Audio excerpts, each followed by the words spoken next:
మా ఇద్దరిని ఎవరు తెలుసుకోబోయారు తెలుసా జగన్రెడ్డి దగ్గరికి. ఎందుకు ఈ కథ చెప్తా ఉన్నానంటే మీ అందరికి సంబంధించింది. వైఎస్ రాజశేఖర రెడ్డి గారు, కోన ప్రభాకర్ రావు గారు మా ఇద్దరిని తీసుకుపోయారు మన మల్లి చెన్నారెడ్డి గారి. మొదటిసారి నేను చెన్నారెడ్డి గారిని చూడటం అది 89 ఎలక్షన్ సాయి ప్రతాప్ ఉన్న పార్లమెంట్ అధ్యక్షుడు. అందుకని రాజశేఖర రెడ్డి గారు తీసుకోబోయారు. పిలుచుకొని పోతే వాళ్ళు చెప్పారు, ఈయన అమర్నాథ్ రెడ్డి కొడుకు అంటానే చెన్నారెడ్డి గారు అన్నమాట. వాళ్ళు ఓడించింది నువ్వే నాన్న అడిగారు. ఏంటి అంటే ఒక 500 మంది కూర్చొని ఉన్నారా, అందరూ కూడా ఏంటి సార్ 500 మందిని అడిగారు. నీకు అర్థమైందా అందరికి ఎవరికి అర్థం కాదు. నాకు అర్థమైంది. నా కాలేజ్ ఎలక్షన్ లో అప్పుడు శివశంకర్ కొడుకు పైన నేను 1982, 23 ఎలక్షన్ గురించి 89లో మళ్ళీ చెన్నారెడ్డి గారు గుర్తుపెట్టుకొని వాళ్ళు ఓడించింది నువ్వేనా అని అడిగారు. సుధీర్ అప్పుడు కాంగ్రెస్ ప్రెసిడెంట్.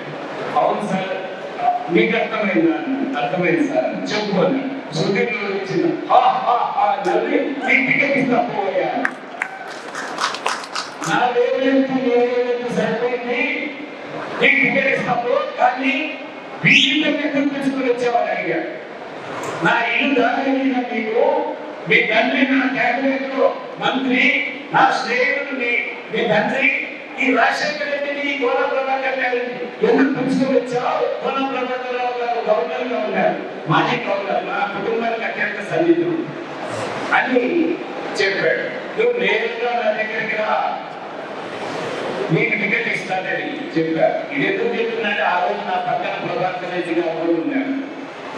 వీళ్ళు పొరపాటున వీళ్ళిద్దరూ రాజశేఖర రెడ్డి గారు, ప్రభాకర్ రావు గారు, ఈయన చాలా strong candidate sir. Kacharla Prabhakar Reddy independent గా కూడా గెలుస్తా సార్ ఆయన నొప్పించే విధంగా మాట్లాడారు.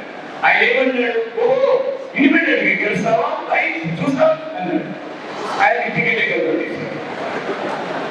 కచ్చర్ల ప్రభాకర్ రెడ్డికి టికెట్ రాకుండా పోయేదానికి కారణం వీళ్ళు చెప్పిన ఆ మాట.